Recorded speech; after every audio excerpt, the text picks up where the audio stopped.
Čia vėl aš, Vaidas iš sodybos mūsų. Šiandien dar kartą pasidžiaugsiu. Štai Velykos pas mus. Mūsų terasa, ant kurios mes čionais jau po pusryčių žaidėm kiaušinių ridenimų žaidimą. Ir po to valgėm tos kiaušinius. Ir dabar prisiminiau, kad prieš 2 metus, lygiai tokiu pačiu metu, praktiškai beveik tokią pačią dieną, mes buvome Amerikoje, Salt Lake Cityje, ir ten labai džiaugiamės, kad ten jau žydėjo gėlytės visur, viską mes matėm. Ir dabar va pasižiūriu, taigi tokiu pat metu ir štai jau pas mus sodyboj irgi važydė visokie našlaitėliai, visokios saulutės. Ir dar va yra čionais. Stulpis dar neprasiskleidė, o va tos va jau ten prasiskleidė gražuolės. Oi, čia kad nenugriūčiau ant akmenų.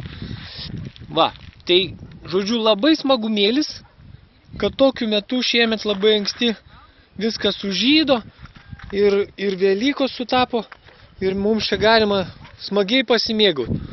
O va, balta. Vakar rodžiau, kaip čia vyko viskas su šita slyvutė kaukazinė, o dabar jinai va balta. Tik nesuprantu, vat kodėl šalia tos, kurios visai nežinau. Gal čia kokios vyriškos ir moteriškos, nežinau. Bet žodžiu, tikras smagumėlis dabar sodyboj. Pas mus čia dedas visas malonumas. Tai va tiek tada, tam kartui pasidžiaugiau, kad taip anksti mes čionais jau galime pramogauti savo gražiai. Pažiūrėkite pabaigai, kokie nuostabi šilauogė čionais pas mus. Va. Užtamsojo. Nugi va, šilauogė. Ne šilauogė, atsiprašau, šilagėlė. Dar ką prisiminiau. Žinokit, pasodinom prieš savaitę laiko gyva. Nuspirkom. Nežinau, ką jūs čia matot. Čiagi yra va. Šičia yra spangolės. Užsimsim spangolininkystę iš vieno krūmelio. Pažiūrėsim, kiek mes čia uždėrėsim.